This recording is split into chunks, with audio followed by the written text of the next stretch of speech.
Yep. Oh,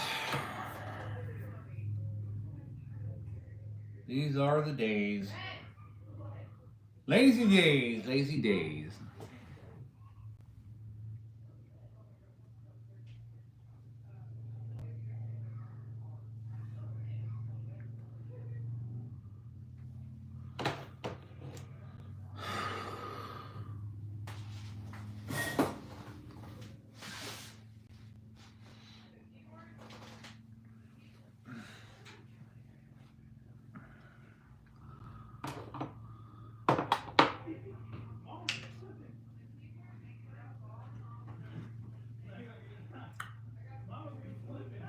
Hey, how's it going?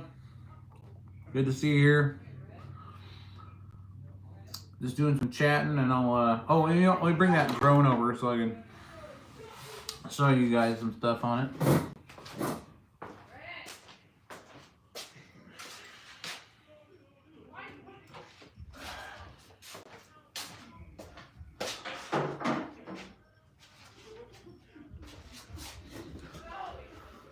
All right.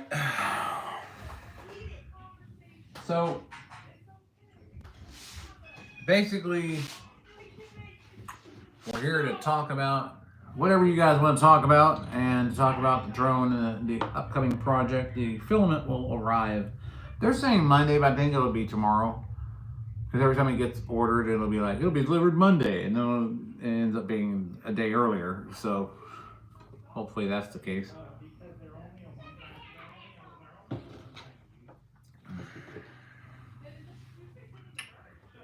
And before, I had an issue with the drone actually acting absolutely crazy when I would try and spin it up. Well, I'd arm it, and then it would just go back and forth. The funny part is, all I did was go into iNav and reverse the motor direction, and it solved the issue. But for whatever reason, even before I did that, it was still pulling up. It would gyrate really fast. It would try to yaw back and forth super quick. You saw that on the short. But after I reversed the engines or the motors in iNav, then it fixed the problem. It's totally weird. I don't know why it did it or how it did it, but it should have reversed the flow of the motors. But I'm not gonna complain.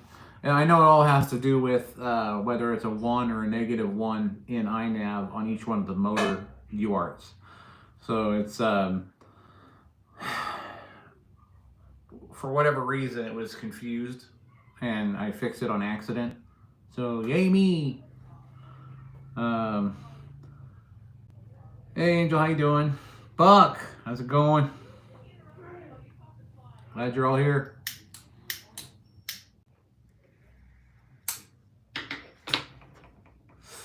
So, in summary, I didn't put this together to fly it like this. I put it together to basically make sure all the components were working and everything would work well with the SpeeDB. So, I put it together, and this damn thing, it rips. Okay, I haven't tried flying it outside, but even arming it and barely touching the throttle, it just rips. And I've even got 70% on the expo through iNav and a gradual throttle curve. And I did set an angle mode and set it for like 20 degrees because I don't want it to tip over once all these components are transferred into the dill drone. Because this was more or less, since I had it already on here, on this frame that was incomplete, I thought, well, I might as well test it on here and make sure everything works well. So maybe I can give you guys a bit of an example here.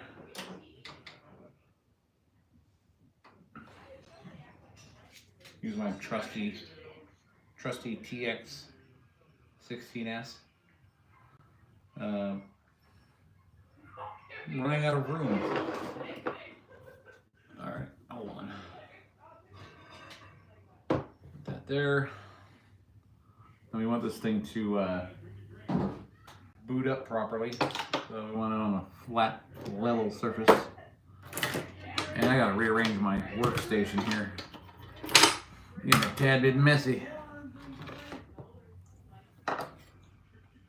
So switches are down. Okay, good, good, good. Throttle's down.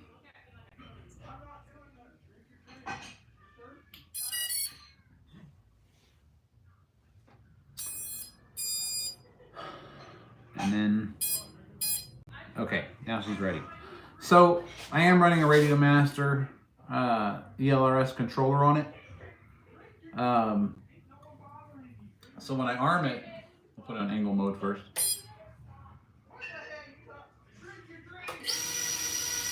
Oh, that's beautiful. And if I barely touch the throttle,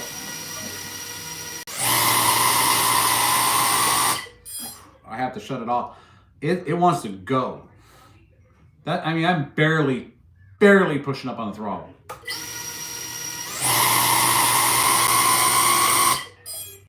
So we know everything works. I did have one wire come loose here, so I went inside the motor, resoldered the phase, and that worked out well to repair that. So we know that everything's working on here. Yeah, I'm gonna have to probably adjust some of the PID gains. But now we have all our components for the drone, so that's good. I can run the 850s, I can run, or the 850 milliamps, which are, I think they're only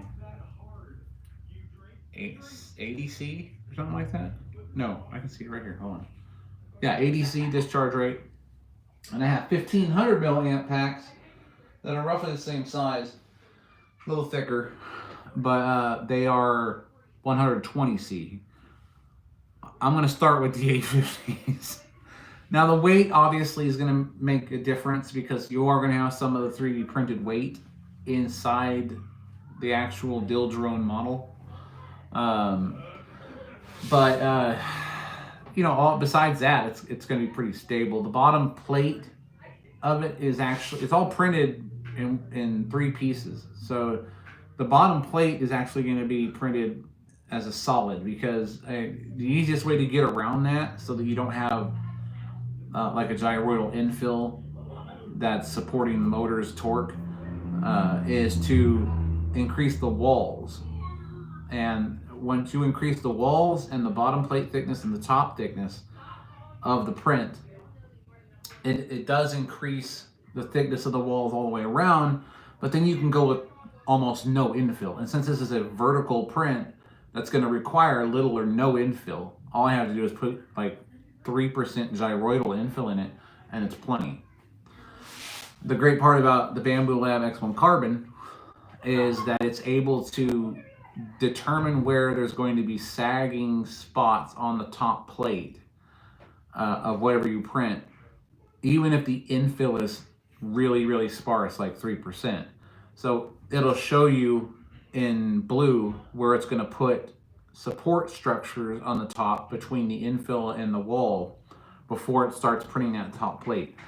So that'll work out perfect. And I'm probably going to, before I print the bottom, I'm going to take it, go back into Fusion, and then I'm going to slot out a 5mm rod port, in a sense, so that I can slip these, because I have a bunch of 5mm carbon fiber rods.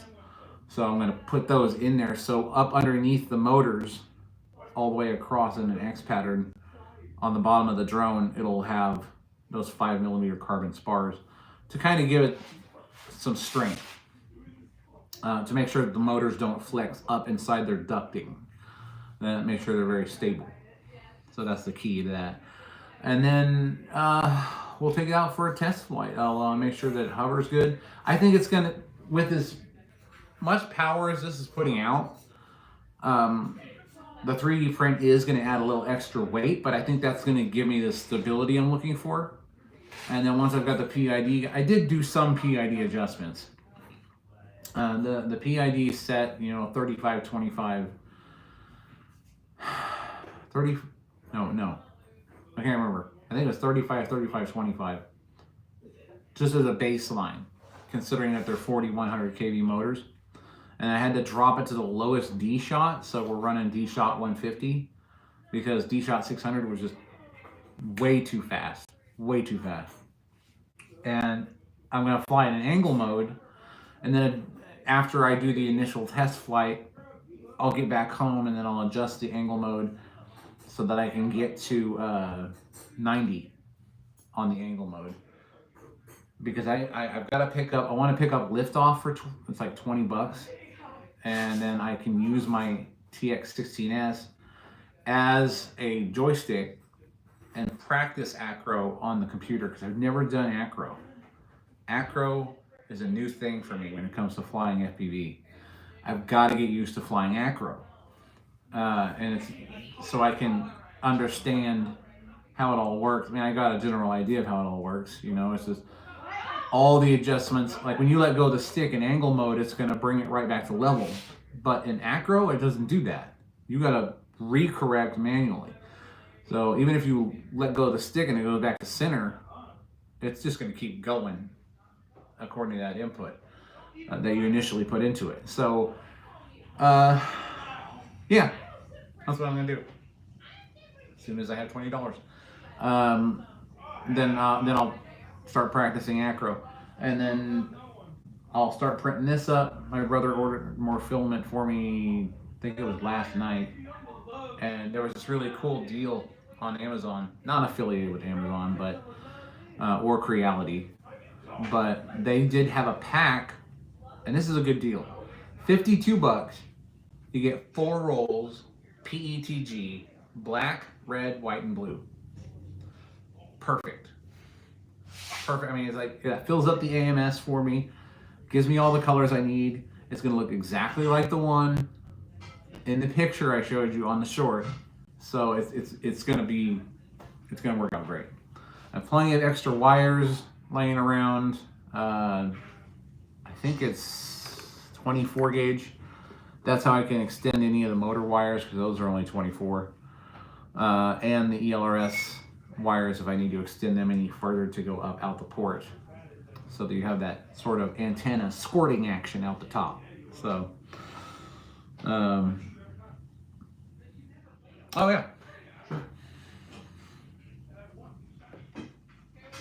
there she is. And everyone thought, it was like, that's not gonna fly. I'm like, well, I'm not really trying to fly it this way. I was testing components.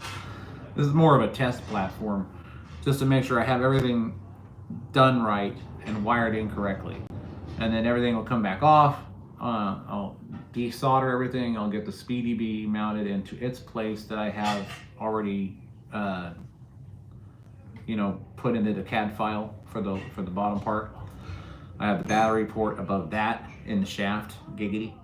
And then at the tip, we can put the GPS module if we want to.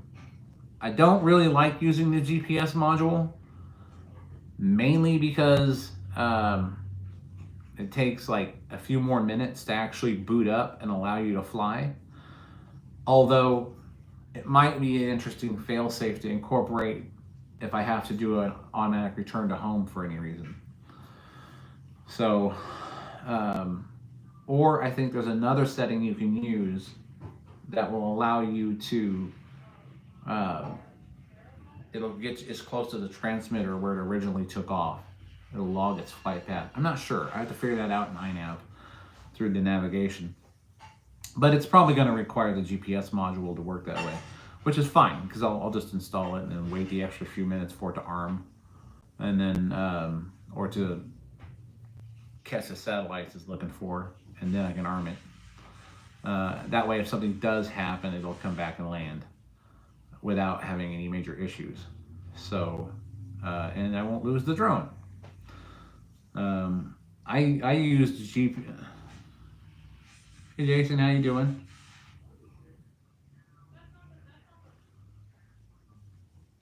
Old man. I like that one. I am old. Older than most. But I can tell you that when I did the original Shrike, I had GPS on it. And while I never relied on it for anything, because I never programmed any flight paths into it. I did once, but I was more interested in its flight characteristics and how it actually operated when you were running EDF for thrust, so as opposed to open props. So um, this has been interesting. This has been fun. Just kind of taking all the parts I got laying around in the garage and going, oh look, I have another drone. And then, since I don't have a complete carbon fiber frame for this, I'm just gonna print one. So, and you all know what it looks like. So, like I said before, where's what? Oh, we were talking about. I have no idea what that. Yeah, I don't know where it is either.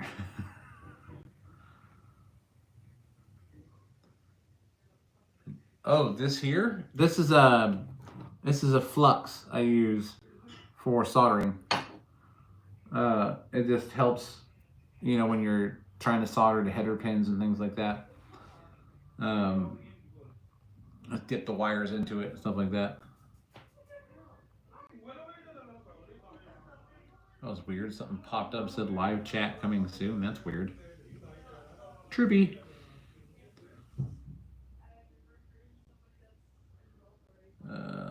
East Africa. Wow, welcome. Yeah, man. East Africa. Yeah. Cool. That's cool. I'm happy to know that I've got, an audience that's from around the world. I welcome everyone. You're all welcome here. And this is, and for those who aren't familiar, this is just really where we sit and chat about what's happening, and we could go off subject, off drones. We could talk about anything you want. And it's just kind of chill, relax, have a good time, and you know what the projects are, you know what's going on. If you're interested in anything else that I'm doing, just check out the playlists, subscribe, go to the Discord, join the Discord, and join the crew. Become a turbo head, because that's what we do here. My specialization is in turbine engines, but every once in a while I like to go back to conventional prop engines because, hey, everyone likes a classic car, right?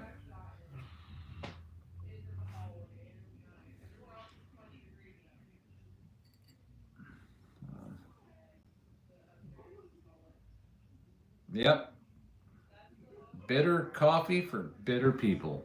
Make sure you go to bread in. Sorry. Let's try that again. Go to breakfast. Son of a. Breakfast in, the letter in, bread, .store. There's a link in my page. If I got that wrong, get your bitter coffee, get you some merchandise, get a cup, get a shirt, get some good coffee. It helps out a friend of mine who is making coffee. And I'm telling you right now, if anybody goes out and says, I'm going to make coffee, I'm there for you, man. I'm there for you, 100%. Because that's the nectar of the gods. I'll tell you that right now.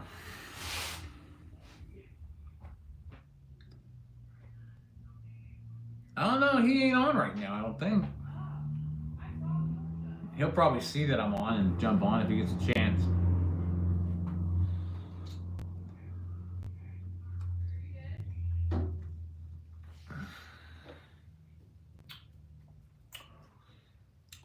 So, how is South Africa? Or East Africa? Sorry. South Africa is where Hunter is hiding out.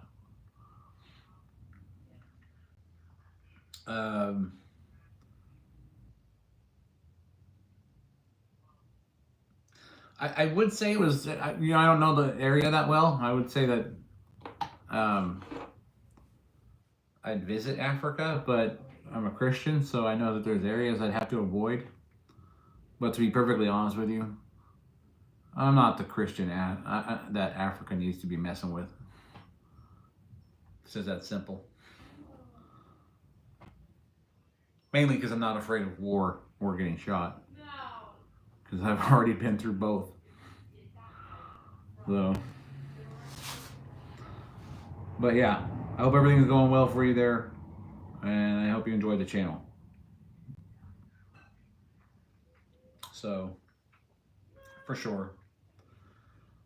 As I mentioned, Hunter in South Africa, and all the 3-letter organizations entered the chat. Yeah. I'm sorry, I had to.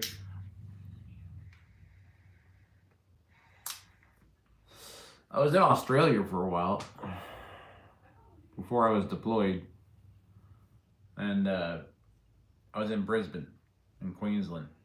I loved Brisbane. There is, right across from the mall, there was a park right next to the river. Biggest, like, national park I've ever seen. It's like beautiful, absolutely beautiful park. Beautiful foliage, things like that. And I went over there to meet some friends, that I met online. And I stayed there for about a month, 2 months, somewhere around there. But I enjoyed Brisbane. I did. It was fun. It was fun. I was there. They had a mall there with a coffee place called the Golden Circle, and a friend of mine that was there actually got to tour the Golden Circle main facility, and I was friends with the chefs there, like Marty and Jess and everything, and they were just cool people, man. But it's weird being in another country and they're introducing you to their friends, and they're like, "Oh, he's got an adorable accent." I'm like, "I ain't got no accent. You got the accent."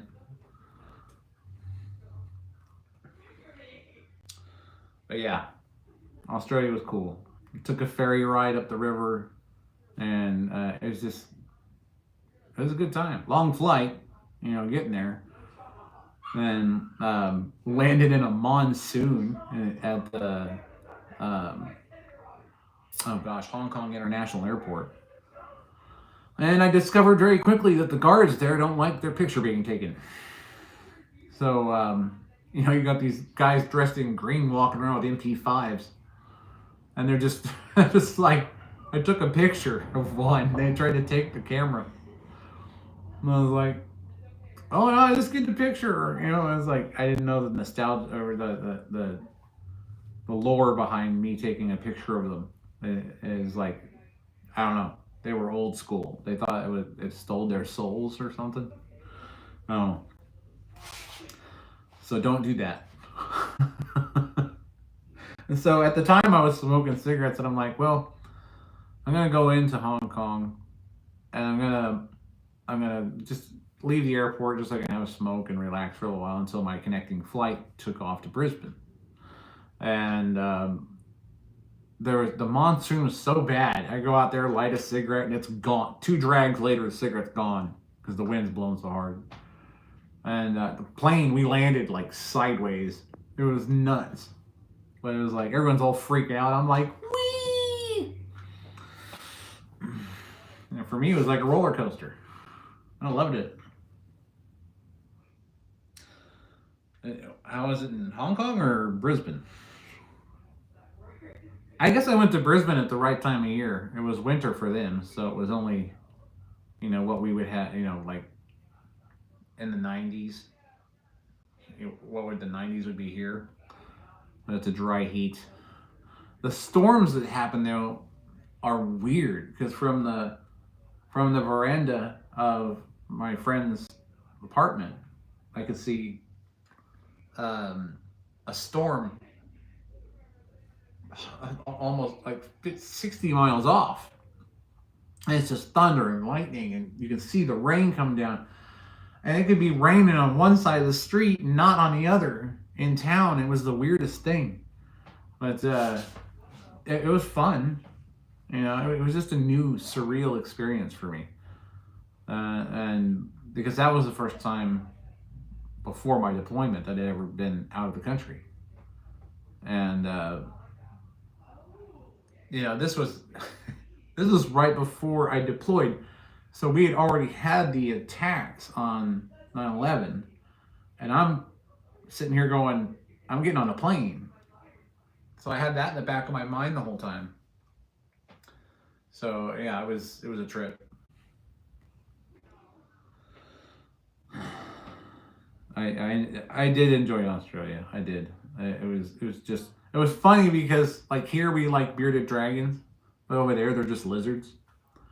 So I'm like chasing one down the path, and everyone's thinking I'm crazy. I got in a fight with a kangaroo because I was trying to feed it at the national park or something like that, and it tried to take the bag of food from me, and it pushed me. So I pushed it back, and then it hopped up close to me and popped off its chest. So I gave it a right cross, and then they kicked me out of the park. So yeah, I fought a kangaroo. He just looked at me funny. He was like, "What the hell?" But I'm like, I bought this stuff. You're gonna get it when I give it to you. You ain't gonna take it. The weirdest part. Hold on. Have I ever seen the rain coming down on a sunny day? Of course. Yeah, it's a trip.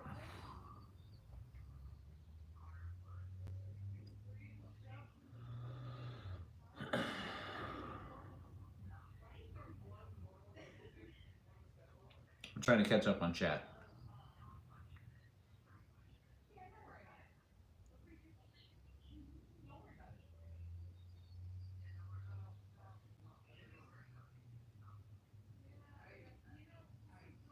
Romania, East Africa. How do you say that? Nicole, how do you pronounce that like phonetically so that I don't sound really stupid when I say it?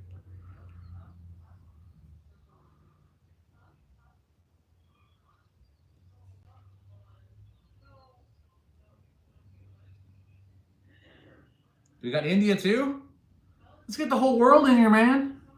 This is where you come in here and it's like it don't matter who you are, where you're from, it doesn't matter about the politics, it doesn't matter about the skin color, it doesn't matter about anything else. You just come here, relax, have fun, watch the projects I'm doing, check out the rest of the channel, and you enjoy yourself. Just enjoy the company. That's what it's about, right? We don't have enough of that nowadays. We've got too many people trying to do viral videos of doing really stupid shit. And that's how they're making their money on YouTube. But I choose to be a little bit more authentic, a little bit more real with what I'm doing. So that's how I handle it, you know. So I'm not gonna do. I mean, I think the craziest thing I did was I was holding one of the turbo fans while I was running it, and I had it under my arm. PXD remembers this one well, and I have my American flag hanging down, full American flag, hanging down from the ceiling, and I'm just using the thrust from the turbine engine under my arm, and I'm just blowing the flag everywhere. And then it sucks my shirt into the front of the turbine. Almost rips it off.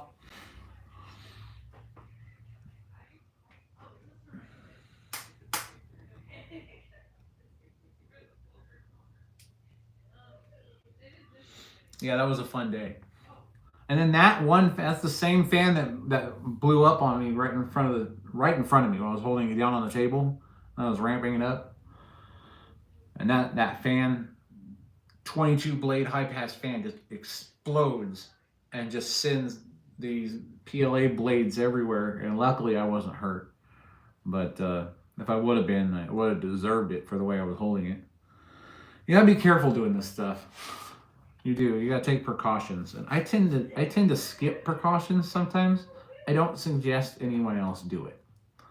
For safety's sake, if you ever mess with this stuff, if you ever get the STL files when I'm all finished and you decide to build one yourself, please take precautions. please, I don't want to see anybody hurt copying anything that I'm building here and not understanding what they're dealing with, because you're talking about 30,000 RPMs. You're talking about a 170 millimeter fan made of sharp plastics. So I don't want to see anybody get hurt. Practice safety. I just tend to, I'm like, I've got safety equipment. I've got like face shields and stuff like that, and safety glasses and everything else. And it's like, I don't know what it is. Maybe it's the ADHD or something. It's like, I can't take the time to go put that on. I have to start this engine. So I'm like, boom. Maybe I should have worn my protective equipment.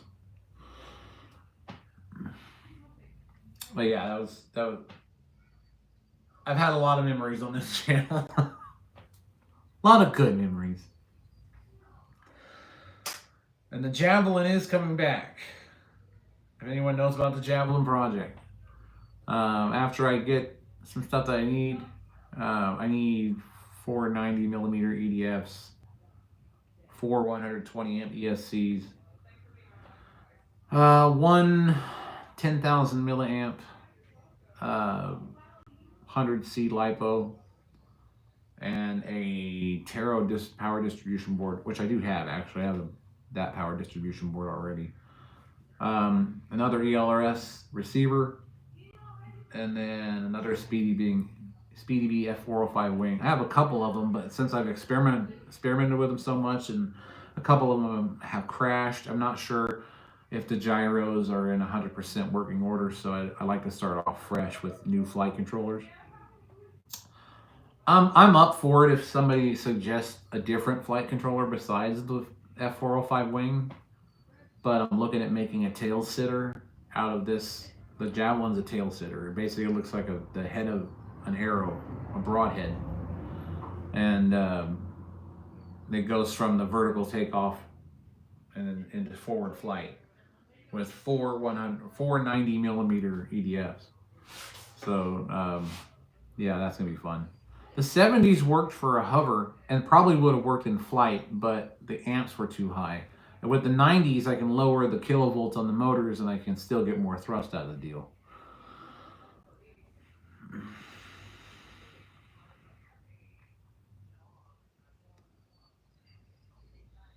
We have a place called the Belly Button here.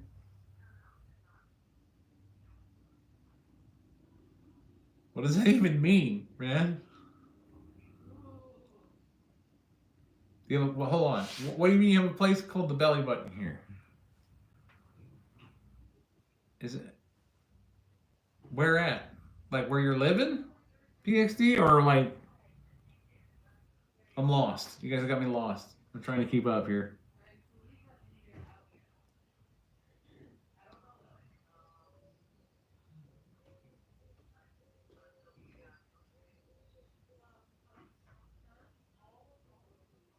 Oh, I see what Nicole was saying.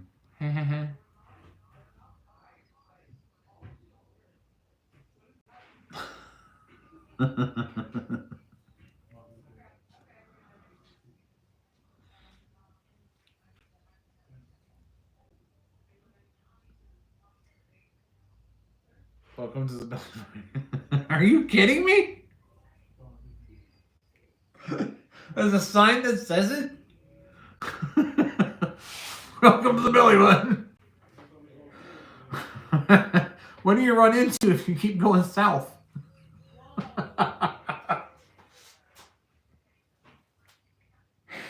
Oh, man. I had to say it. Sorry.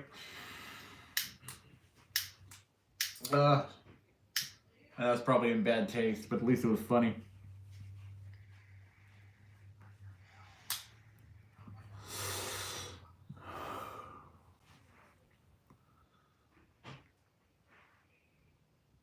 Mexico? Is that what you run into? Keep going south? I mean, yeah, technically, I guess.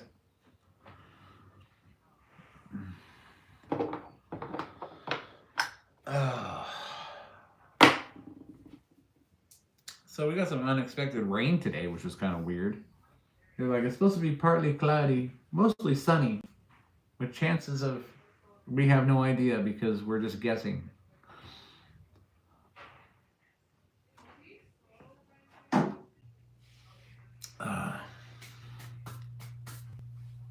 oh, wait. I should probably shut this down. Now, what I like about this radio is it's got all the charging ports and SD card for firmware on the bottom. But if you plug this in through the top here through the same connection, which is just a C port, USB-C, then you can use it with basically programs online like Liftoff, so you can practice flying a drone without actually flying a drone, and kind of hone your skills a little bit. Obviously, it's going to be a little bit different when you get out in the real world because you've got other environmental factors to consider. But they try to, I believe, make the physics fairly accurate so that you can practice, and if you ever get into something like this. But this is probably the tiniest drone ever put together. And I see people fly these all the time at like super high speeds. I don't know how they do it. It's like, I don't know how they keep up with it so fast in the goggles, and they're like going through buildings and windows and stuff like that. It's like they it's like they're like, okay, we're gonna fly FPV, let's go. It's crazy. I don't know how they do it. I mean, I've got some reaction time, but not that kind of reaction time. But my fastest reaction is if I fall, I hit the ground and stop immediately.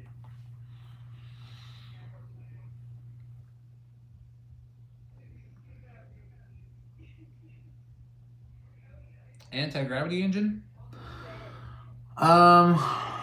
It depends on the approach.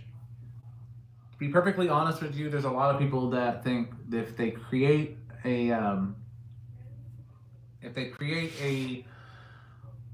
anti-gravity bubble of some kind to pull them out of the gravity well that we're in, because we're talking about space-time here. So there's no way out of our gravitational influence of our system without creating a separate gravity well that pulls you outside of that gravity well that we're in, from the sun and the moon and the earth and everything else, and basically the gravity well that we exist in, which makes everything function the way it does. If you create a gravity well separate from that, what's going to happen is you're automatically going to be pulled completely out of the entire galaxy. Okay, our whole galaxy. The whole Milky Way galaxy is going to zip away from you in a heartbeat if you create a separate anti-gravity well that pulls you out of that one, because we're moving through space. So in an instant, you'd be in interstellar space, just kind of floating there. My idea behind anti-gravity, if you're talking about electromagnetics, if you're talking about actual anti-gravity, is skating the magnetic lines that basically the Earth's field generates. Finding the frequency in which you can put yourself in between certain gravitational influences from between the Earth and where the field ends outside the Earth for anti-gravity. But to actually create a field that separates you from the gravity that we're currently in our space-time would be catastrophic for you. I mean, if you happen to be on the wrong side of the planet at the time, you're going to get slammed into it at however fast the galaxy is moving through the atmosphere. So they're going to be like, whoa, he disappeared. And the reality is, you disappeared into about 1 billion atoms, and then those were torn apart. So yeah, anti-gravity is a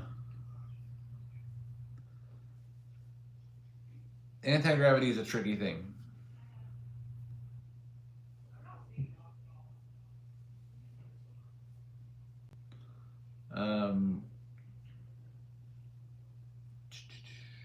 Well, yeah, I mean, okay, so the faster you get to the speed of light, or the closer you get to the speed of light, the slower time runs for you. So, for example, let's say at the beginning of the universe you had a photon that was emitted, and that photon hits your retina, and you see that photon as light. Because of the speed it's traveling, it basically doesn't realize that any time has passed at all. The moment it was emitted, however many billions of years ago, is non-existent to it. It hits your eye in an instant. So that photon that's hitting your eye is literally, billions of years old. You can't go back in time. No, you can't. You can't go forward in time, and you can't. Well, except for at the rate we're currently going, and you can't go back in time. The only thing that can travel through time is your mind, and I mean that in the sense that you can imagine the future and remember the past. And people don't make that connection, and they say that they don't have a soul, and that to me is just weird. Because if you can consciously remember the past and imagine the future, then you are technically traveling through time. But you're doing it in here. So it's on a whole other level besides physical. Why would you want to go back in time? That's the question.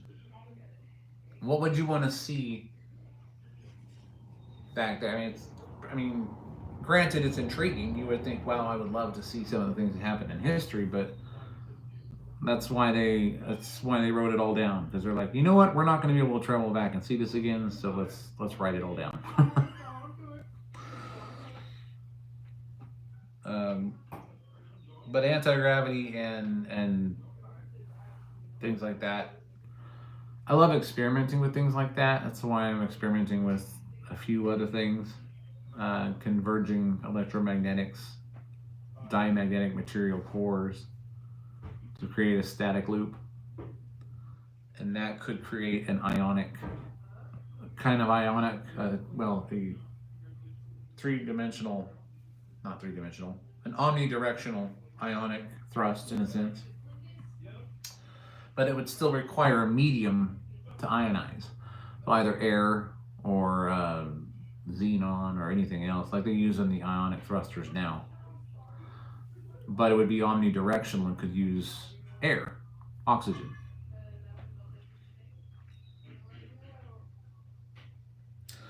Well, the thing about time travel is if you went back in the past to change something and then returned, you wouldn't know that you had changed it, because the change would have happened in the past. Therefore, did you go back and change it, or did it just happen that way? And that's the paradox that you get stuck in. Yeah. If you changed anything, it then would become the current reality. So, did you change anything at all?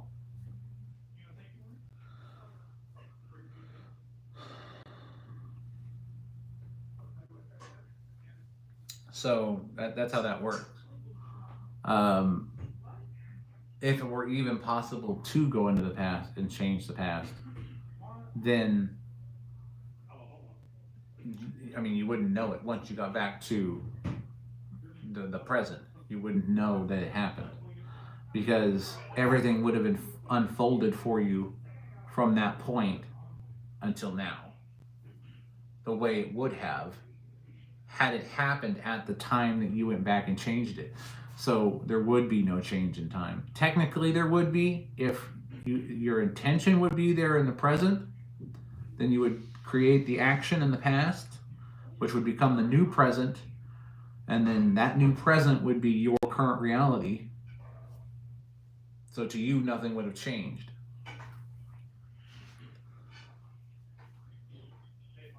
It's a bit confusing, but that's how I see it. It's an interesting subject. It really is. Because people talk about it all the time. Well, what if you would, we see all the evil things that happen in the world. What if we went back and, say, destroyed a ruthless dictator who tried to euthanize an entire population? Even if you were to stop them, once you return to your present, it wouldn't be in history. Therefore, you wouldn't be aware that it had changed.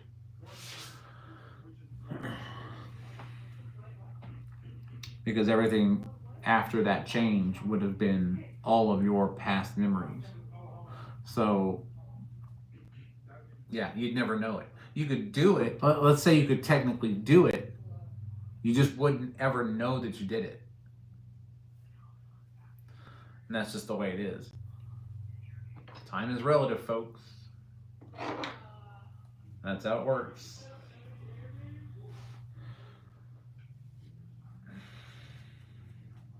What really you should focus on is the saying that a watched pot never boils.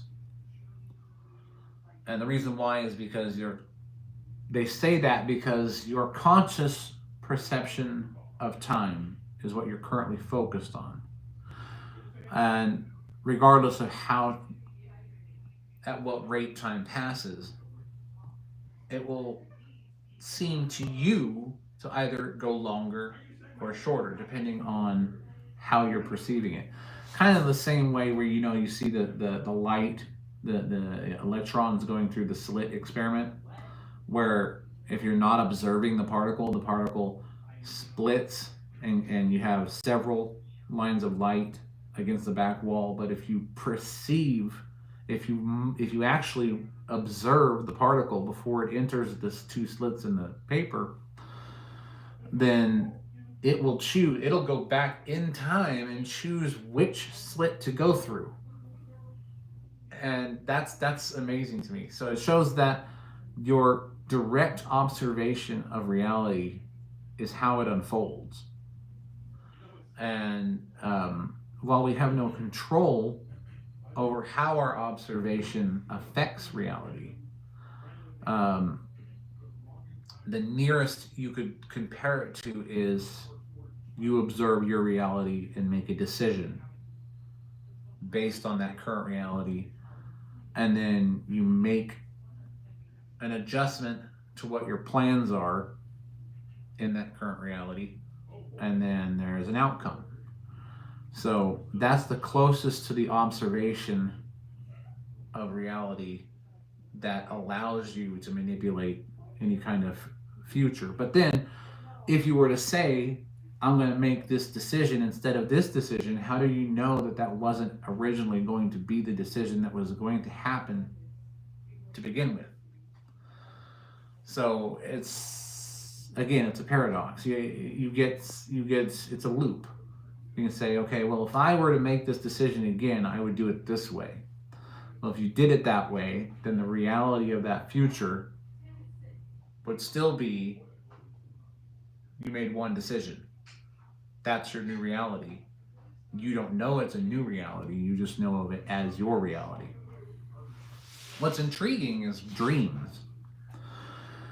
You can fall asleep for 5 minutes and feel like you had a 1 hour dream, or you can fall asleep for an hour and feel like you had a 5-minute dream. This means that your unconscious mind perceives time completely differently. It's actually not bound by it, which is another, it's proof that there is an existing consciousness that isn't bound by the time that your physical body is.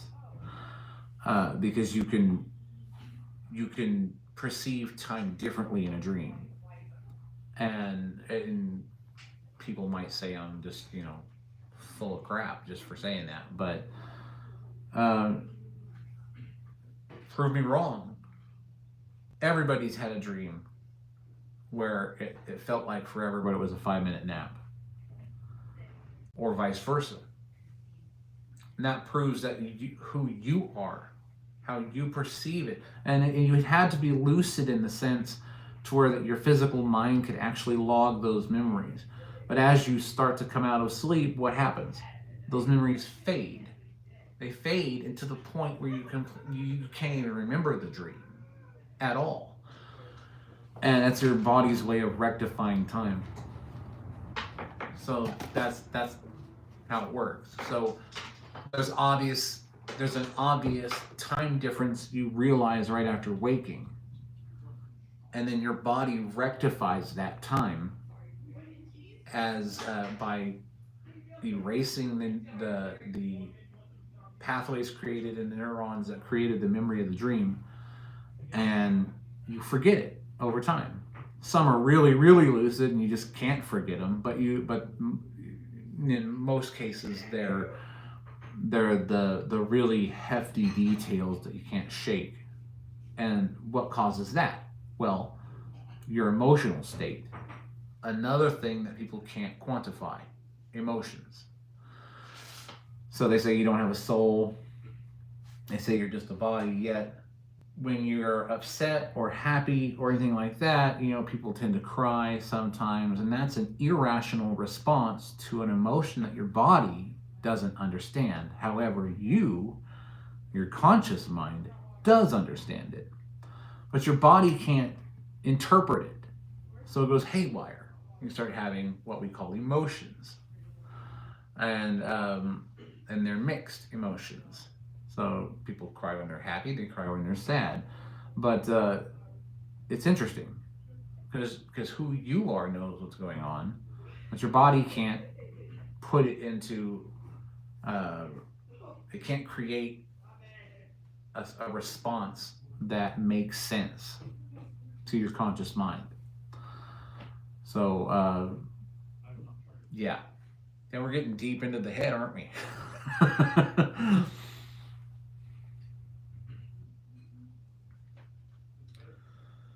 Yeah, when you smoked pot, never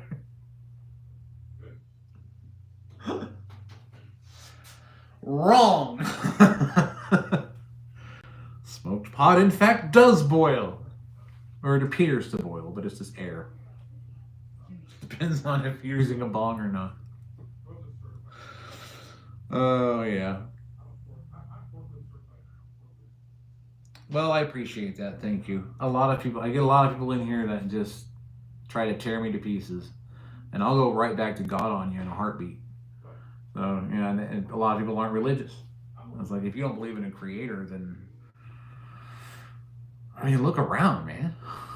If you're able to do all of those things and experience all those things that I just mentioned, and that's all supposed to be just something that just went, like the Big Bang, poof. They're like, no, we all came from the Big Bang, that's how it happened, and then we evolved. I'm like, well,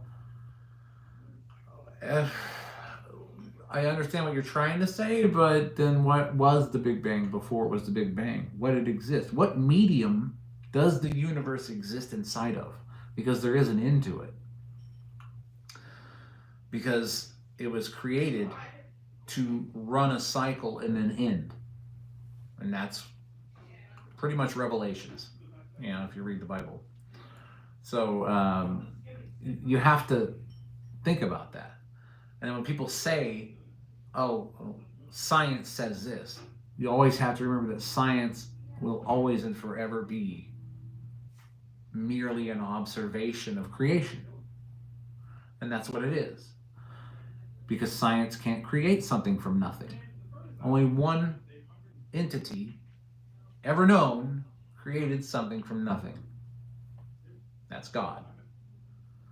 We refer to him as Yahweh or Elohim. So that's the truth of it, and that's all there is to it. You go through this life knowing who your creator is, all the information in the Bible, everything you need to do to get back to heaven is there, to get back to the creator, to get back to the Father. You've got the playbook. but nobody ever wants to make the plays. People are too hooked on their own desires, their own flesh. And this is temporary. And even having a dream proves that this flesh is temporary. Because you're experiencing something, you're experiencing your unconscious existence in lucidity that you would never experience if you weren't lucid at all. Sometimes you remember dreams, sometimes you don't. But again, no one can explain it. How come your dreams, memories, fade so quickly when you wake up? Because you're not supposed to have those memories. You're supposed to experience it, and that imparts something into who you are, what that soul is inside you. And it's another way for the physical brain to reorder thoughts and memories throughout the day. And sometimes they get hooked together. So you start developing memories of dreams, and then your body wakes up, and then what happens? Your brain rectifies all those dream cycle memories against your reality and goes, these are irrelevant because they're not part of this reality yet. We're still there.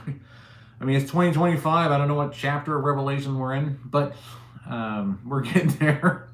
I always say that when something goes wrong. Like when I live in a state where we don't get tornadoes, but lately we've been getting tornadoes and hail and like massive hail and just storms out of the blue. Just, it's like one second it's sunny and the next it's completely dark and cloudy, and then the tornado sirens are going off. And I'm in the Central Valley of California. Most people who live on the East Coast, they're scared to death of earthquakes. We had a 2.1. A 2.1 won't even stir my coffee. Okay? 2.1. We don't get excited unless it's over 6.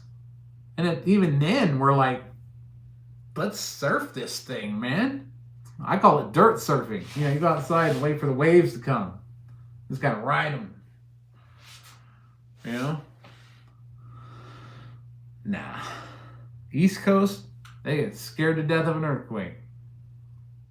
Probably about as amazed as I would be to see a hurricane make landfall here on our side of the continent. But it wouldn't scare me. I'd just be like,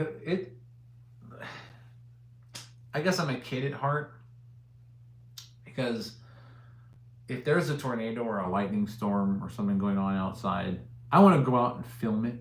I want to go out and play in it. And my wife is like, get your dumbass.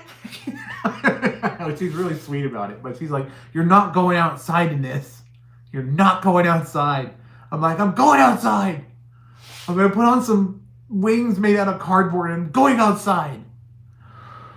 It's like, no, you're not. I'm like, I want to surf the tornado. No, you can't. I'm like, but hey, that's just me. I love the weather, and I love going out in the wind. No matter how harsh it is, I'll stand in the middle of it and be like, as like debris is pelting me on the side of the face. It's just, that's the kind of weather I like. I don't like the heat. And I'll tell you why. It's much easier to get warm in the winter than it is to get cooler in the summer. And that's just the facts. Okay, if it was raining, hailing, snowing, whatever all the time here, I'd be a happy camper. But no, I was born in this state. I've been trying to crawl out of this bowl ever since I've been born. But one day I'll get out of here. We up there at PXD flying stuff around, pissing people off. Taking the stubby fan over there and doing some cool stuff.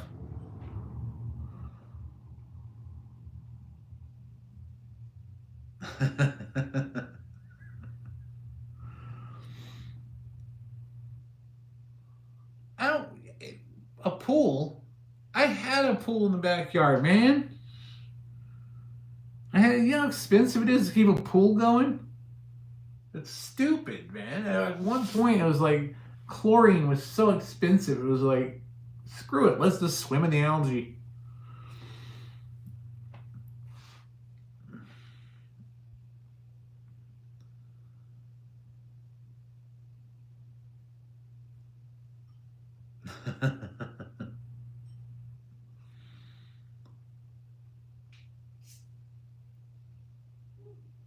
So can this a simulation?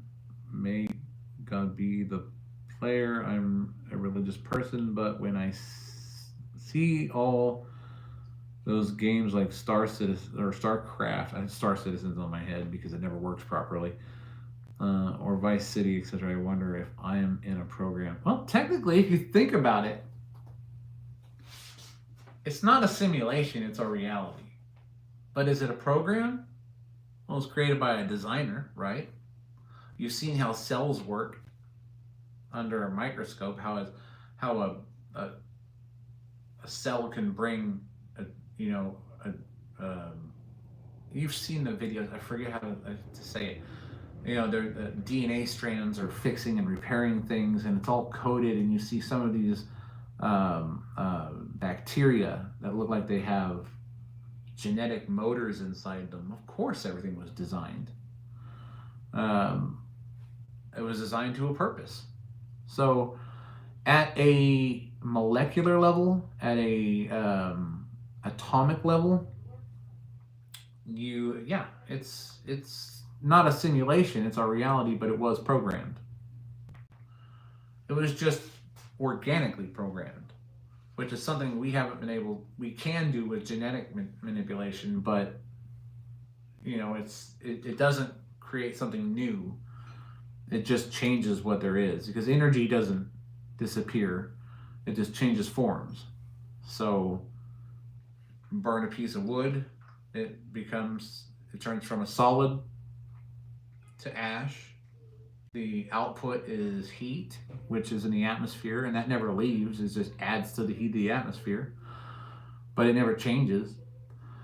That heat can join more heat in the atmosphere, which hits another cold front, creating electricity and causing a thunderstorm, which discharges back into the earth. I mean, it's a big cycle. Same way with genetic material. When something decomposes, what does it do? It nourishes the soil, and then more life can happen. So yeah, energy, matter, everything's made of energy, matter or not, and it all changes forms, never disappears. There will always be the same amount of energy in this universe until the end as there was in the beginning. Always. There will never be any less, then there will never be any more. It'll just change forms. So that's how it works. Yeah, it's like the Matrix, but more of an organic matrix. Like there's no loss. There's no loss. No, there's everything that exists in one form or another, even if it changes form. So, yeah, you're not going to lose anything at all. So, when the only thing that's separate from this physical existence is what we call the soul, and that's because it exists in more than one realm. It exists in the seen, and it exists in the unseen. And it's interesting because the Bible even mentions that. God's the creator of the seen and the unseen. So those realms are hand in hand, right next to each other. They're just in a state where we can't interact with them physically because of our limitations. So eventually you will. We all will. We will all eventually give what we've taken from the earth to survive all of our lives and give it back. And then what the soul has learned will move on. And it will be judged. So make the right decisions. And, just being a good person, I'm sorry to say, is not enough. Because everyone, even assholes, people like to say are good people at their funerals. He was a good man. And everyone around is going, no, he wasn't. He was a dick. But everyone's a good man when they're at their funeral. So, it's the way it is. Morality. The actions you choose based on the desire of your heart or your flesh will dictate what happens to who you really are in the end.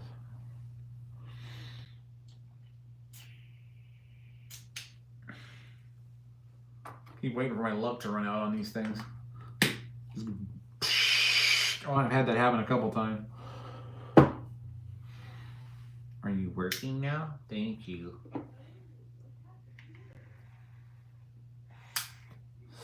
This is tobacco. I already know you're going to ask.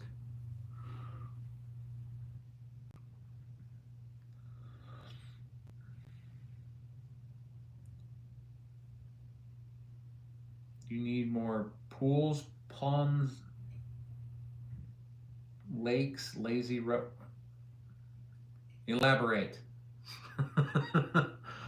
PXD, what does that mean? You talking about where you're at? Oh, where you're at, what you need is less scorpions. That's what you need.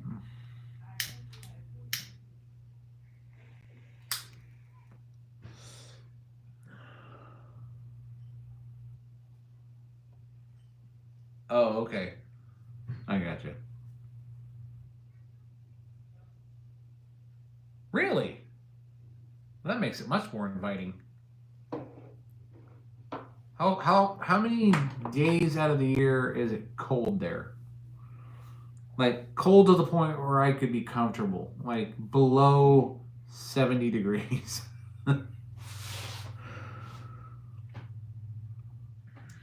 I'm 6'4" and 290. I run hot, so I'd like to live in a deep freezer if I could.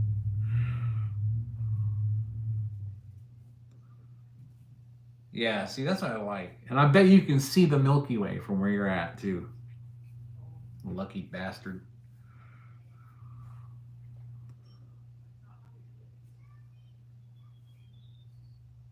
You're at 6,400 feet. I'd need an oxygen tank.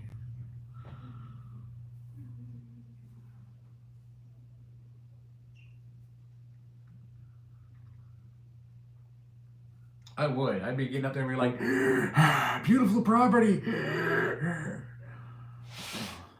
When do we get used to this? You know?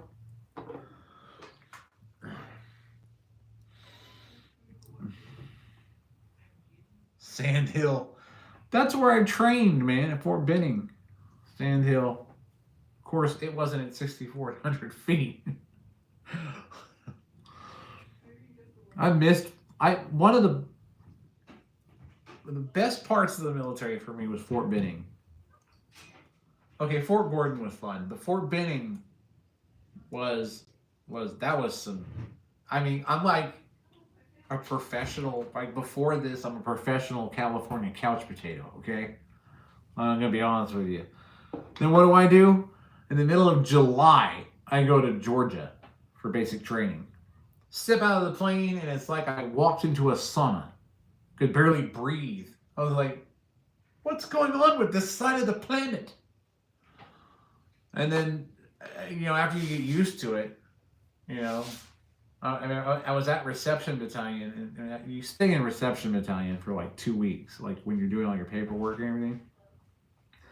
And then you got to run a mile in a certain time and do so many push-ups, so many sit-ups before you can even be sent down range to your basic training unit.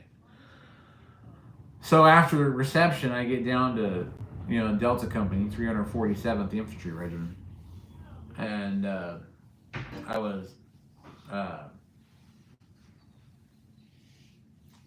just trying to get used to the humidity, and it was difficult. I was like, this sucks.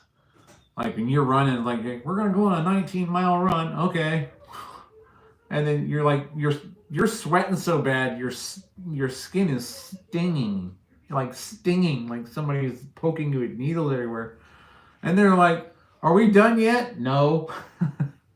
Now we got to low crawl through wet sand with our weapons and gear while they're firing an M60 above our head. They're like, "Don't put your head up." And he goes, "Why?" Because it's going to be the last time you do. Oh, those were the days, though. But it was funny because at the end of basic, I was like, we did a run to celebrate that we're done, and then at the end of it, we I think it was right before our last run where we ran out. We did all the FTX missions, and then they set us around a bonfire. The whole battalion was around this huge bonfire they set up, and they came by with our pins that said US on it, and they gave them to us. The battalion, the brigadier general shook everyone's hand, put it in there, and just bam. Same thing on the firing range. When I qualified and I got a sharpshooter, they took that pin, put it in my chest, bam, shoved those pins right into my chest. And that's how you earned it, man. By that time, you'd already gone through so much, 2 little pins going into your chest didn't hurt that bad.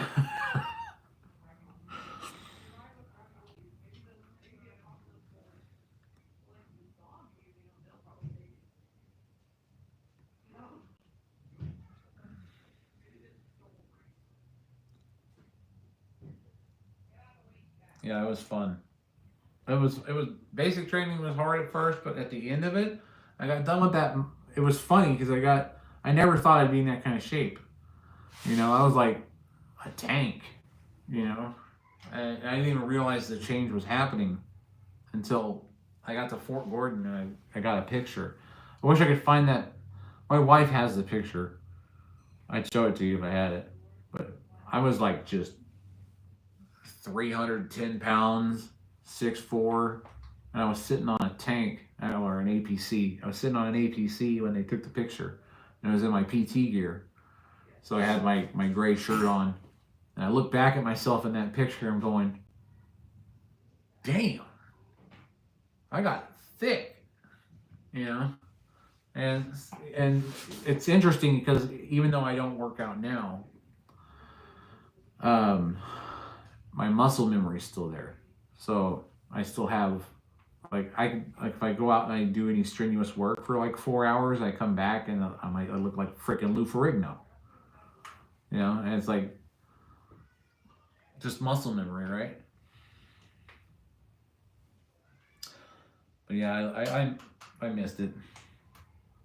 And most people think I'm nuts for saying it, but I missed war. It was simple. Do what you're told. Don't die. Kill the enemy. And I would have went just for the MREs. I loved MREs. Especially the MREs with the freeze-dried strawberries in them.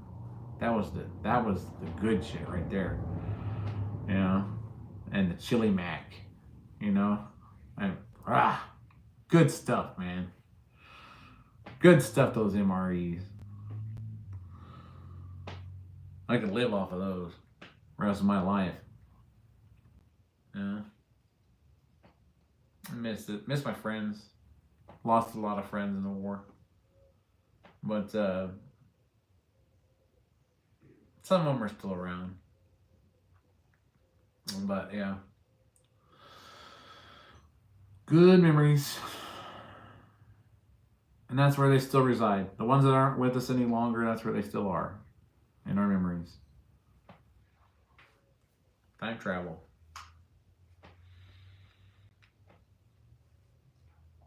But yeah, that's how it works. So Oh, that's all right. It's just you knew going in you weren't coming home with everybody, but you were hopeful, and a lot of people paid a heavier price than I did. That's for sure, and I'll never forget them ever.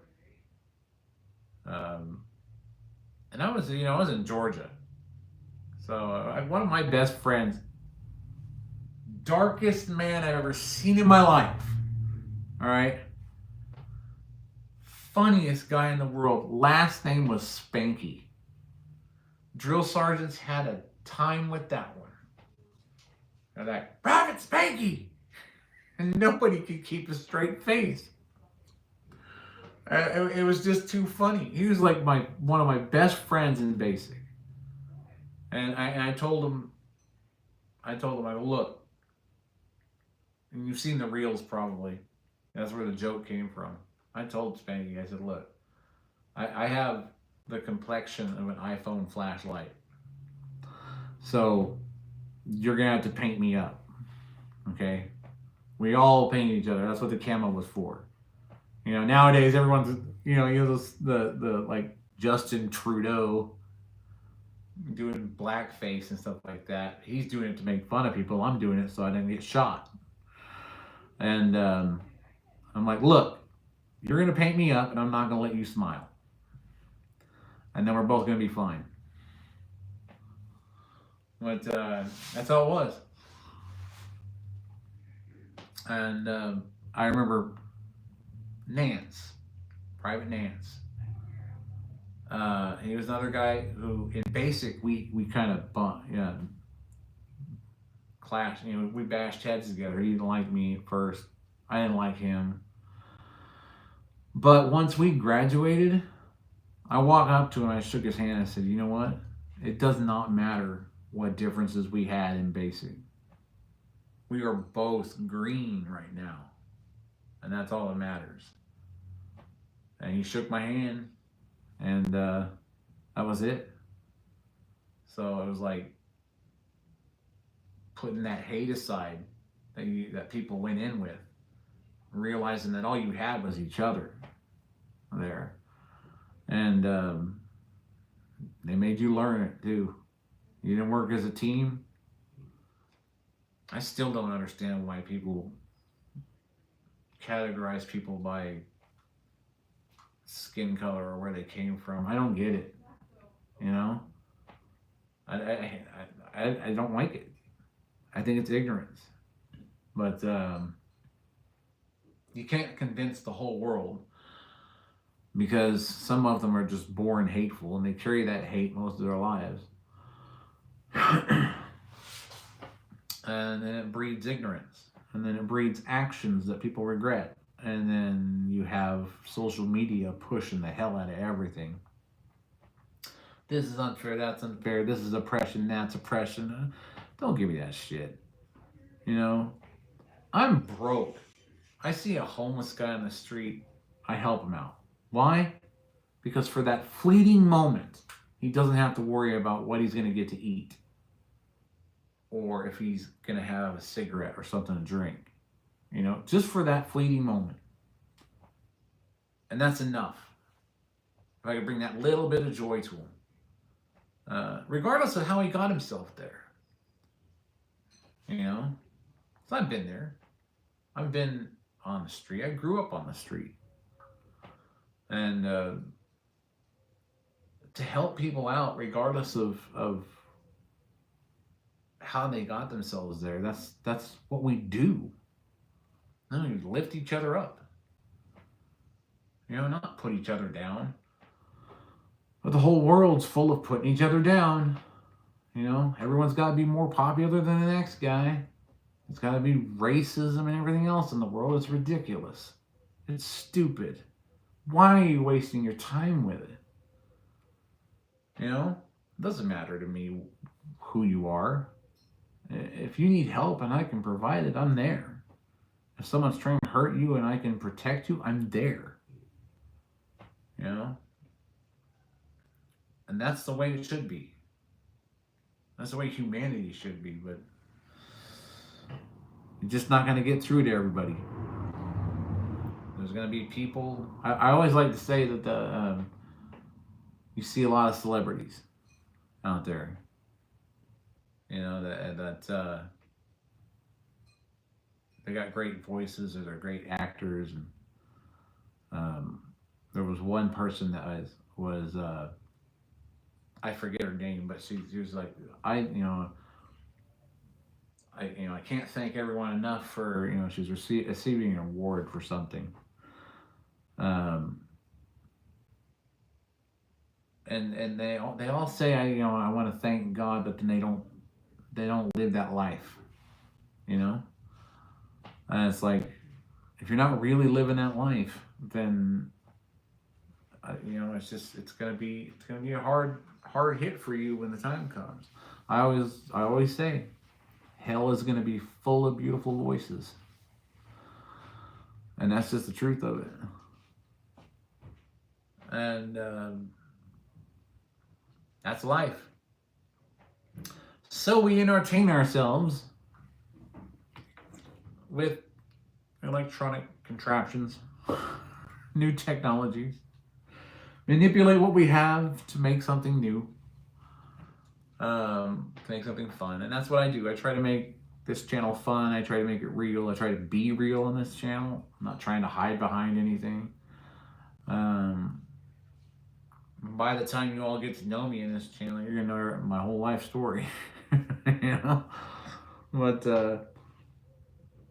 the real goal in this is right now my focus is on Stubby Fan. So if you check out that playlist, you'll see why. The drone that I'm doing, I know it's kind of an off the wall kind of name, but if you looked at the actual design, you couldn't call it anything else but the Dill drone. I mean, come on, right? And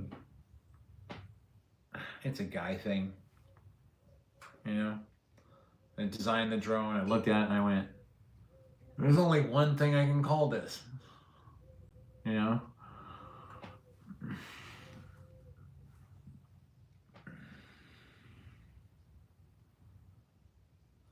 You want to start FPV? I suggest that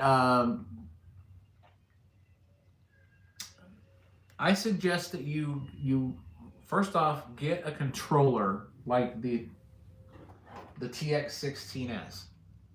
Okay, because FPV is incredibly difficult to learn at first,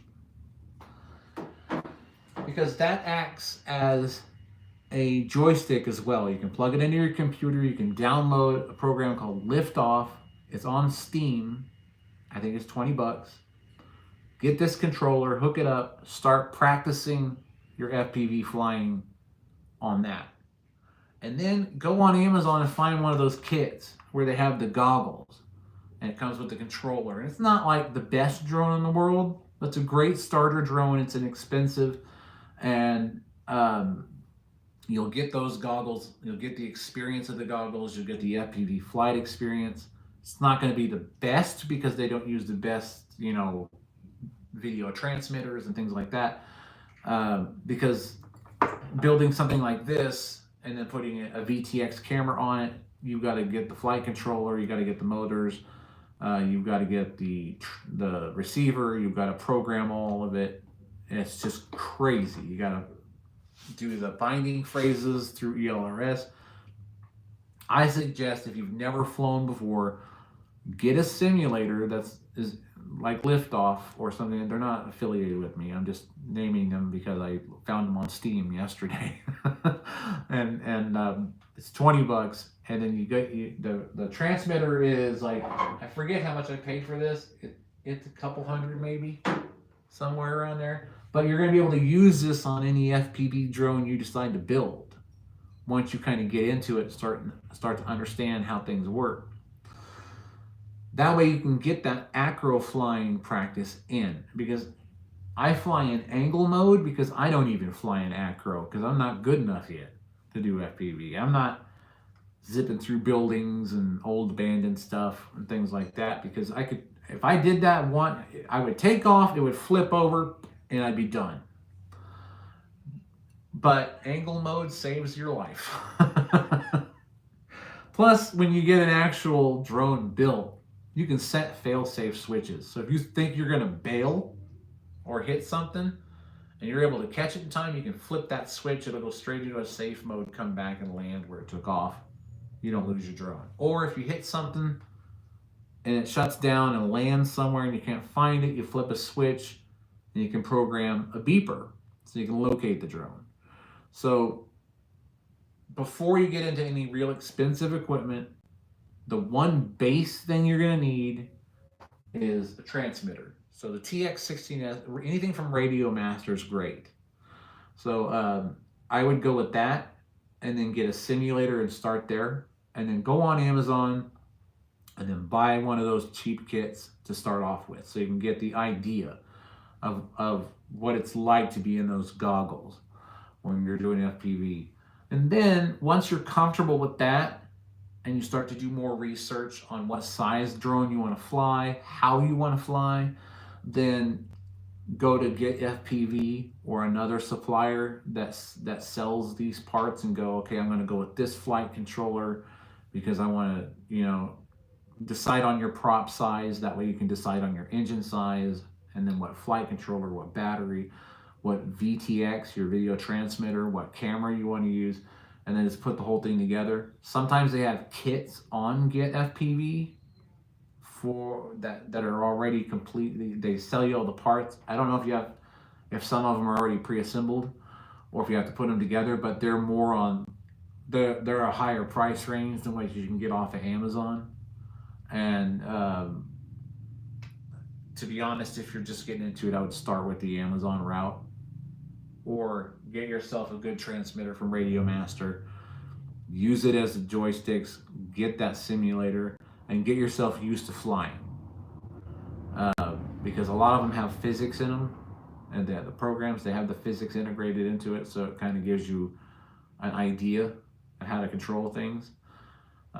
Because there's a lot to learn about getting into FPV. You've got your rates, you've got angle mode, you've got your acro mode, you've got your exponential that you have to worry about, your throttle curve. You got to worry about making sure you put the drone together right if you're doing it from scratch, to make sure you don't overheat the video transmitter or burn up a battery, or there's another device that they put out. It's a smoke blocker basically, and what it is you plug it into where your battery goes in after you build the drone, and then plug the battery in. So if there's anything wrong, you don't smoke the flight controller or anything else, that little device stops it. So that'll save you a lot of money if that little smoke stopper, you put that in there just between the battery and the lead that goes into the ESC. That'll save you money in the long run, trust me, because I've burnt some stuff up in the past because I didn't have one, and it would have saved me some money, you know. So that's where I'd start: transmitter, simulator, and then get yourself something off of Amazon that's inexpensive, because if you break it within the first 30 days, you just send it back. They got to refund you. So, and then you just get another one. Keep practicing. Just make sure if you're going to break it, you do it within that 30-day window.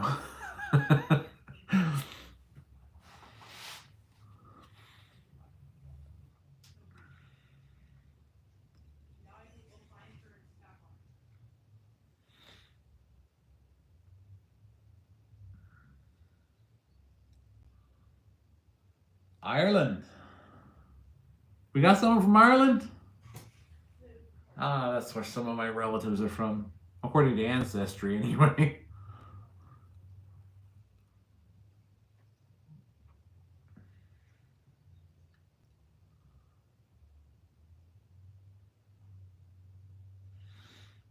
You guys are having your own conversation.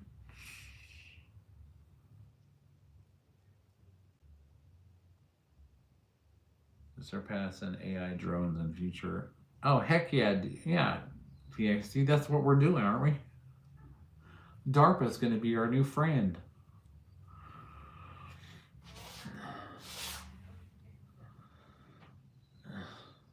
Heck yeah. Because instead of them spending so much money on a freaking Reaper drone, I'll give them a kinetic weapon that they can use. It'll cost them a 16th of the price. I'll be able to live comfortably and I can make these things all day long.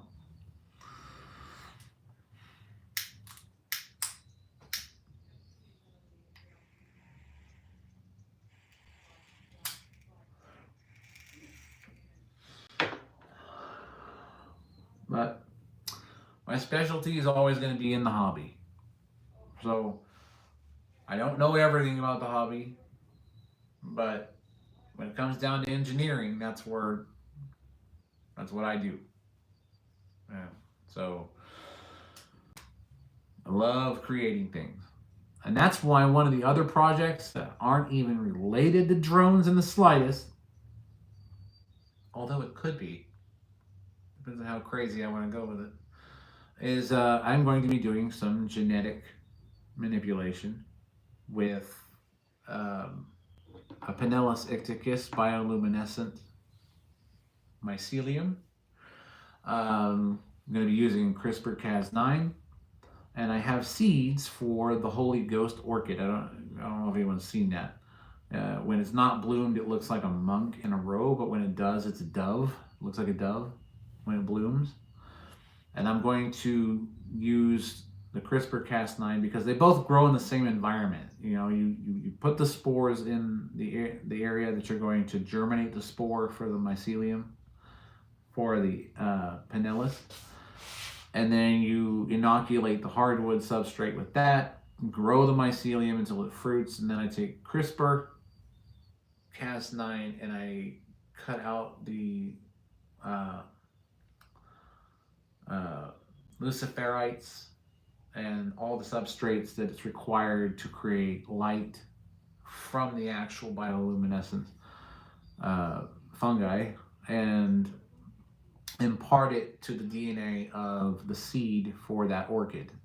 And since they both grow on hardwood substrates, then it's the perfect environment. So you'll have literally the light of life in this orchid. It'll grow, it'll bloom, and when it does, it will glow, just like the bioluminescent Pinellus icticus. And that's one of the other experiments I'm kind of throwing into the channel as soon as I get the rest of the gear for it, because I have to have the tent, I have to have the hydrator, the hardwood substrate, the spore, because you can order the spores specific spores that you want for any kind of bioluminescent material. So it's going to be fun. It's going to be a longer process, but I thought, what could be more fun than watching mycelium grow 24/7 on a live cam, right? Bioluminescent mycelium. I mean, when it fruits and it starts to glow, and you guys get to see that live. I mean, I'm gonna have to get another laptop and just run that live all the time.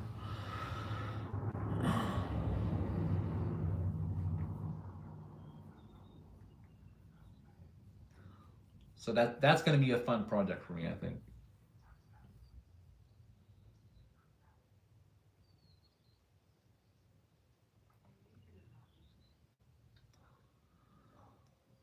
Uh, 55% of 65K PBS. Well, yeah, I can see that happening. Can radio manipulate human brain?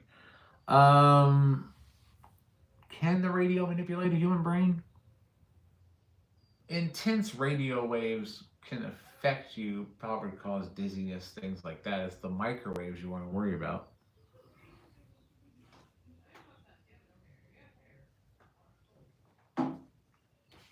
But no, radio waves technically can't physically interact with the human brain.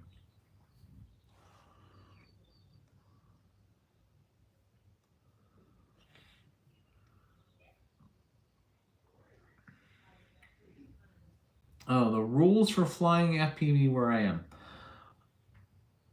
It really depends on the property. It really depends on who owns it. Where I'm at, you can fly anything as long as it's below 400 feet. That's sort of an FAA rule regulation. So you need clearance from the FAA if you're going to go above 400. But if you're doing FPV, it's more or less about just, if you find an old property with an old building, which I happen to have right across the street, then yeah, it's just a matter of whether or not somebody says, okay, you can fly here, and then go ahead and fly here. Realistically, there's no, they don't want you flying in public spaces where there's people shopping and shopping centers and things like that, unless you're at a safe altitude, that kind of thing. But there's really no major regulations that prohibit people from flying anywhere. I can go to the park and fly, as long as I'm safe. Don't want to hurt anybody with, an FPV. And this is why I went with designing an EDF drone, which is the Shrike concept drone playlist that I have. When I went through all of that, when I was designing that drone, was to basically bring the blades inside and make it a bit safer to fly around and have some fun without having to worry about, somebody getting hit with blades and getting injured.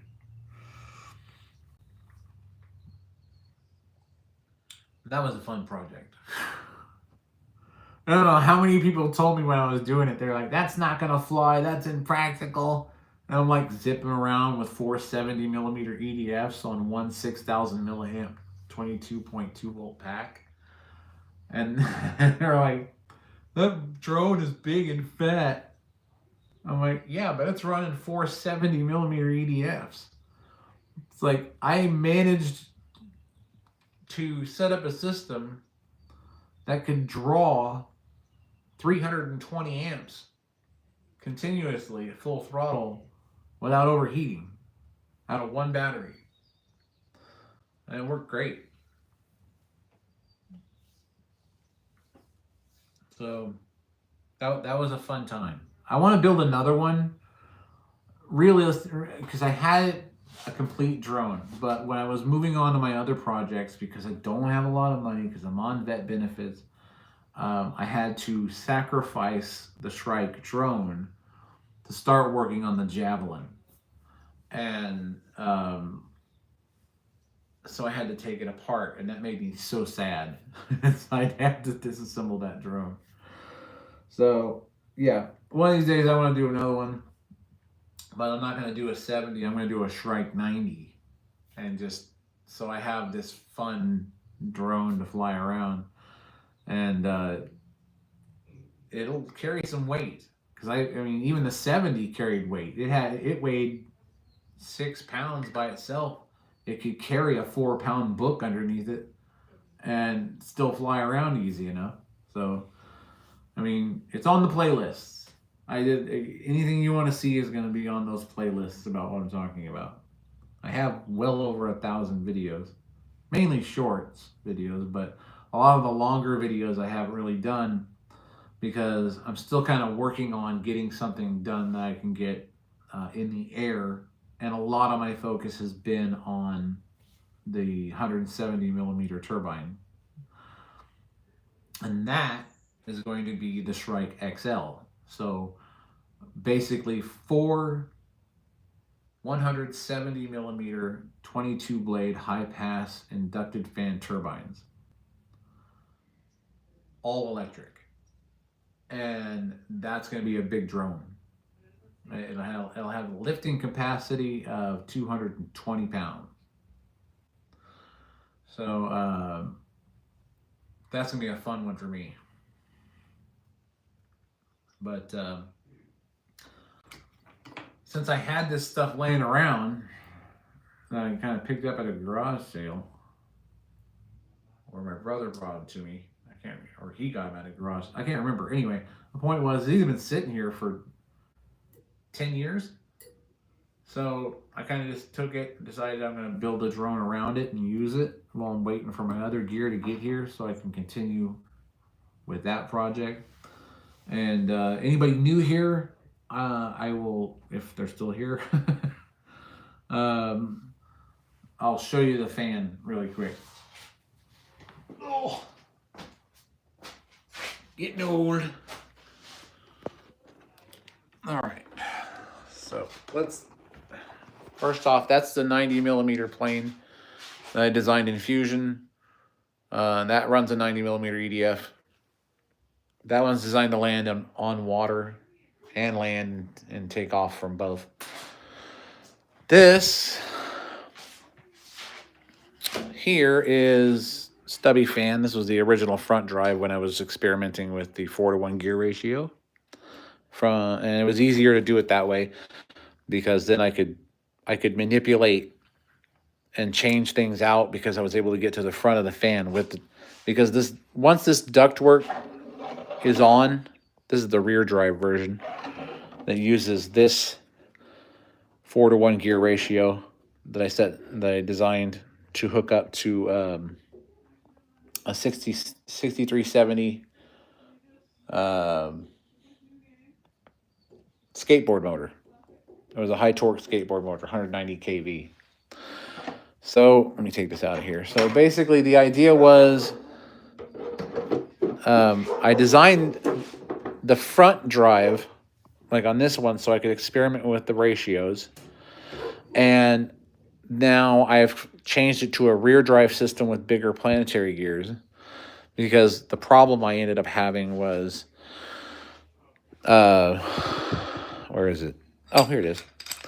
When I went to print this in metal, because I kept stripping out all the stuff that I printed, I don't have a 3D metal printer, so I had to pay to have it done, and their dimensional accuracy was way off. So there was really no way to get this to fit inside the carrier here to do it. And this one's actually running a floating gear. So you can see I can just barely turn it. You get 4-to-1. So lots of power.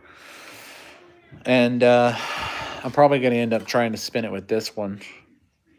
But maybe direct drive since I already have this set up. And I've already designed a modular one here so I can pop the blades in and out as I need them. So that now I can triple the size of this fan using my printer because I can print the blades and the hubs separately.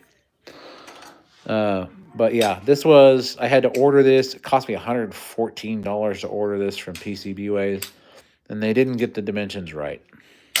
So there you go. There's that. This is the motor mount for the 7070 that I'm going to end up getting. That is going to drive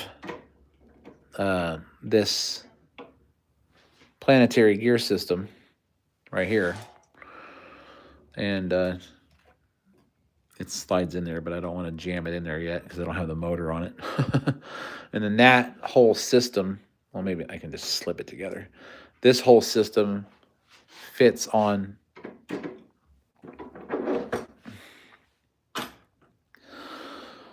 the back of this fan, like so, and then indexes into the sun gear here in the center. I don't think I can do this with one hand. Hold on. Let's see if I can do this with one hand.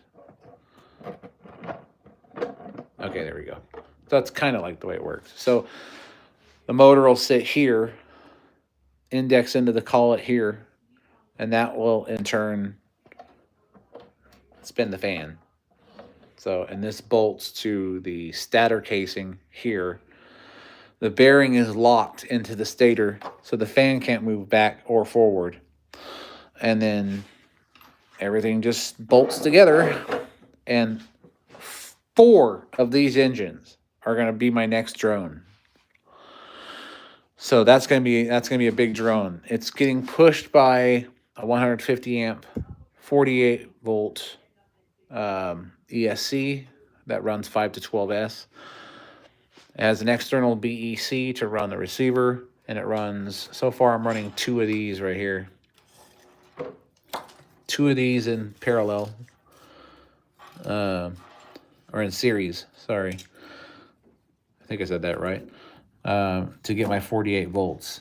So that's per motor. So 8 batteries, 4 motors, big drone.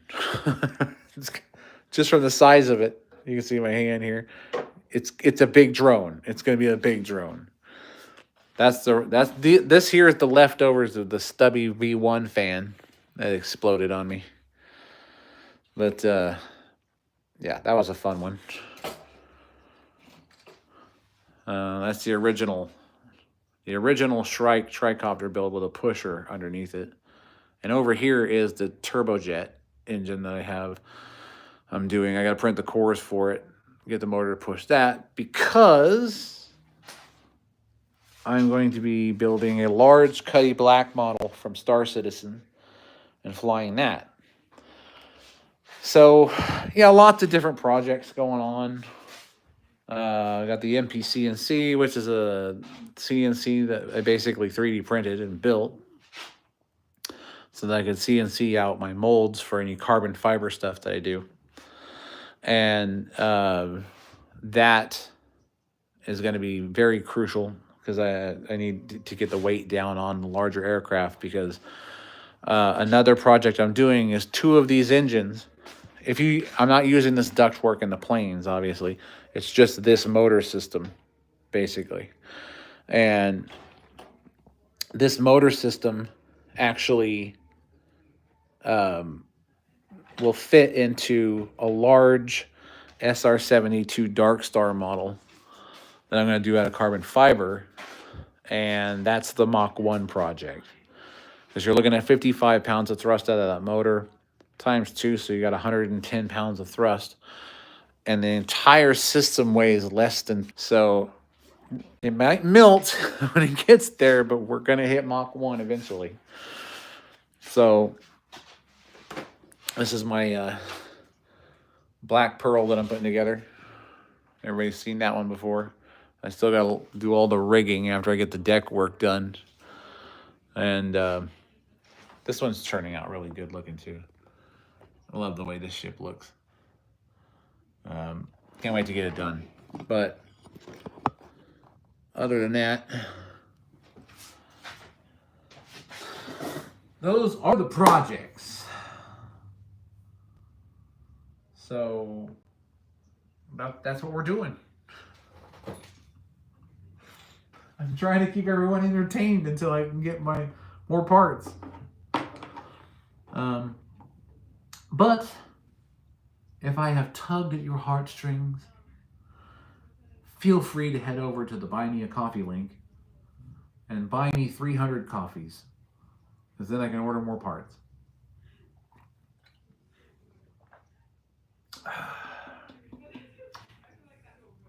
So, shameless plug, but I had to try, right? So, all right, fellas, ladies and gents. Ooh, I achieved my move goal. That's disappointing. Smart watches, right? Crazy. I was never an Apple guy. But my wife is, so now I am an Apple guy. Well, she's not an Apple guy. She's into Apple. And I was never into Apple. I was like Android, you know. And, you know, I just like their cameras, you know. So,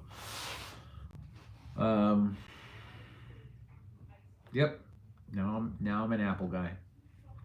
That's what it's all about. So, we know what the projects are. We know what the lineup is. The Dill drone is first, because I still have to wait for a $110 motor for that. And hope that I don't burn that one up, because I just burned up an $83 one. And I wasted $114 on the gears trying to have them printed by PCB ways, because they decided not to, you know, to... I don't know if their engineers were just, we don't care, we've got your money now, but, you know, it's like, make sure the stuff works before you send it to me, right? So yeah, that's what I had to deal with. if I was more descriptive and sent them more STL files to print, like that whole front hub that holds the gear system, they might have been able to get it right, but I doubt it. With laser sintering, you have a gap of plus or minus 3, and I'm like, plus or minus 3, that's like almost a millimeter.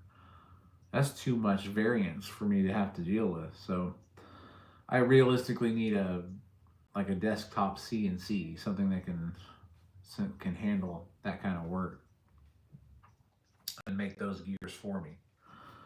So that because I'll just run the tool path out of Fusion and then run it through the Pocket NC. Love the Pocket NC. Wish I could get it, but I have no more kidneys left to sell.